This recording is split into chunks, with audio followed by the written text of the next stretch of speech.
Friends, இப்போ நம்ம பார்க்க போகிறது லாங்குவேஜ் அக்ராஸ் த கரிக்குலமில் ஃபோர்த் யூனிட்ல தியரிஸ் ஆஃப் லாங்குவேஜ் லேர்னிங்கில் உள்ள Piaget's view on language learning அப்படின்ற கொஸ்டினை வந்து நம்ம பார்க்க போகிறோம். பியாகெட் அவரோட இன்ட்ரோ கொடுக்கணும் ஃபஸ்ட். ஜீன் பியாகெட் வந்து இவர் வந்து ஒரு சுவிட்சர்லாந்து சயின்டிஸ்ட், சைக்காலஜிஸ்ட்.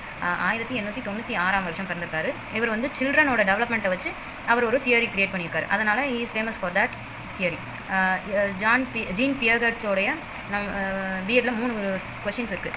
ஒன்று காக்னிட்டிவ் லேர்னிங், ஸ்கீமா தியரி, அப்புறம் இந்த வியூ ஆன் லாங்குவேஜ் லேர்னிங். இது 3 வந்து முக்கியமான கொஸ்டின்ஸ். இப்போ நம்ம வந்து லாங்குவேஜ் லேர்னிங்கை பற்றி பார்க்க போகிறோம். இவர் வந்து Jean Piaget theory of language development suggest that children uses both assimilation and accommodation to learn languages. Accommodation to learn languages. According to him, child first creates a mental structure within the mind called a schema, and from these schemas language development happens. அதாவது இவர் என்ன சொல்கிறாரு அப்படின்னா, குழந்தைகள்லாம், சின்ன குழந்தைங்கள்லாம் அவங்களுக்குன்னு ஒரு நெட்வொர்க் க்ரியேட் பண்ணி வச்சுருப்பாங்க. இதுனா என்ன அப்படின்னு அவங்க மைண்டில் ஒரு நம்மளுக்கு இன்பார்னோட நாலேஜ் ஒன்று இருக்கும். அது கூட அவங்க கனெக்ட் பண்ணி அதை அவங்க வந்து டெவலப் பண்ணுவாங்க. அதை தான் சொல்கிறாரு. Child first creates the mental structures within the mind and from these schemas language development happens. அதை தான் சொல்கிறாரு. அவர் 2 முறைப்படி பார்க்குறாரு. அது ஒரு newborn child as an amorphous lump. Jean Piaget வந்து ஒரு குழந்தை வந்து அமார்ஃபஸ் அப்படின்னா இன்ஆக்டிவ் ஸ்டேட்டில் இருக்குது. அதை வந்து மேனிப்புலேட் பண்ணணும். எப்படி மேனிப்புலேட் பண்ணுறாங்க? என்விரான்மெண்ட் மூலமாக மேனிப்புலேட் பண்ணுறோம். இப்போ நம்ம பிறந்த குழந்தைகிட்ட போய் நம்ம வந்து பேசுகிறோமா, அவங்க வந்து நம்ம இதுதான் அம்மா அப்பா, இது வந்து ஃப்ரெண்ட்ஸு அப்படின்னு ஐடென்டிஃபை பண்ணுறதுல அதான் manipulate by his environment. View of the newborn child as an amorphous lamp waiting to be manipulated by his environment. அதுக்கடுத்தது the view of him as a complex device carrying within himself a full blueprint for his future development. அதே மாதிரி தான் சொல்கிறாரு. Inborn ability இருக்குல்ல, அதே மாதிரி இவங்க வந்து ஃபுல் ப்ளூ பிரிண்ட்டை மைண்டில் வச்சுருக்காங்க. எப்படி நம்ம ஃபியூச்சர் இருக்க போகுது, வளர அந்த யோசனைகள்லாம் வரும். நான் டாக்டர் ஆகணும், ஒரு வக்கீல் ஆகணும் அப்படின்ற எண்ணங்கள் வருது இல்லையா, அதுதான் சொல்கிறாரு. அப்புறம் நம்ம ஆல்ரெடி பார்த்தோம், காக்னிட்டிவ் டெவலப்மெண்ட்டில் 4 ஸ்டேஜஸ் பியாகெட் சொல்லியிருக்காரு. ஃபஸ்ட்டு வந்து sensory motor stage, from birth to 18 months. அப்புறம் pre operational stage 18 to 7 years. Concrete stage of operation 7 to 11 years, formal stage of operation 11 and above. Apram these stages of cognitive development plays an important role in the language acquisition or language learning.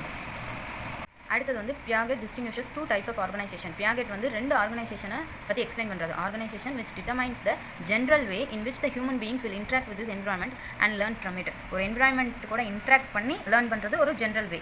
It's the product of that interaction. Organization which is the product of that interaction. அதனோட result கிடைக்குதா? First வந்து it's the general வே. ஒரு environment கிட்ட நம்ம அவங்கள வந்து interact பண்ண வச்சு அவங்க எப்படி கற்றுக்குறாங்க அப்படின்றத பார்க்குறாரு. இன்னொன்று வந்து அது கற்றுக்கிறத எப்படி அவங்க வெளிக்காட்டுறாங்க, அதுதான் ப்ராடக்ட் ஆஃப் தட் இன்ட்ராக்ஷன் அப்படின்னு சொல்கிறாரு. அதுக்கப்புறம் for Jean Piaget, child's reaction is not only determined simply by the nature of the stimulus present, but the child's intrinsic structure governs the complexity of the stimulus. அதாவது என்ன சொல்கிறாரு அப்படின்னா, ஒரு சைல்டோட reaction என்விரான்மெண்ட்டை பொறுத்து அந்த சைல்டோட ரியாக்ஷன் வந்து நேச்சர் ஸ்டிமுலஸ் மட்டுமே பொறுத்ததே கிடையாது, but also the intrinsic structure, உள்ளார்ந்த structure governs the complexity of the stimulus. என்ன ஸ்டிமுலஸ் கொடுக்குறோமோ அதுக்கு தகுந்த ரியாக்ஷன் இருக்கும் அப்படின்னு சொல்கிறாரு. நேச்சர் ஆஃப் த ஸ்டிமுலஸ் மட்டும் இல்லாமல் அவங்களுக்குள்ள அதை எப்படி அவங்க வச்சுருக்காங்க. அந்த சைல்டு வந்து இப்போ கோவமாக ஒருத்தர் அடிக்கிறாங்கன்னா இவர் முக பாவனையை வச்சு இவர் நம்ம திட்டுறாரு அப்படின்னு சொல்லி அழுக ஆரம்பிப்பாங்க. அதுதான் இது ஒரு காம்ப்ளெக்சிட்டியே இது பண்ணுது.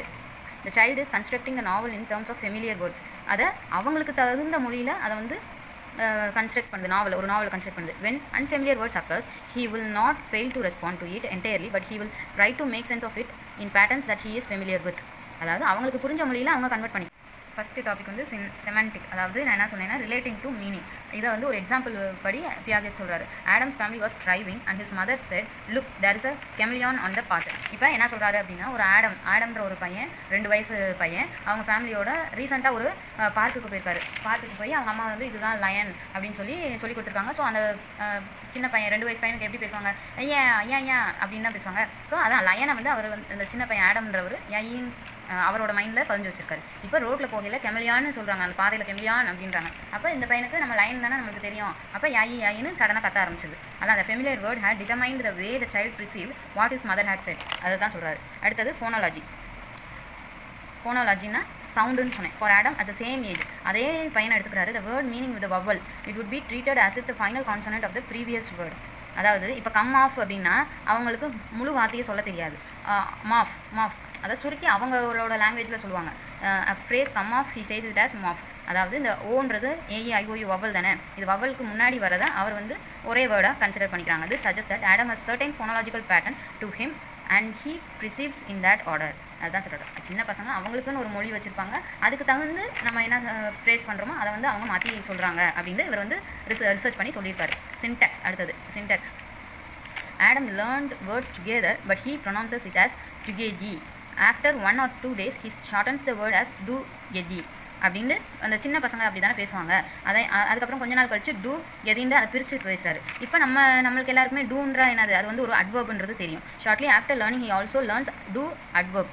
கொஞ்சம் காலம் கழிச்சு டூன்றது அட்வர்ப்ன்றது அவரும் கற்றுக்கிறாரு. பட் இஃப் இந்த newly acquired synaptic structure he shortens the form together to together, but he did not mix the initial to with adverb.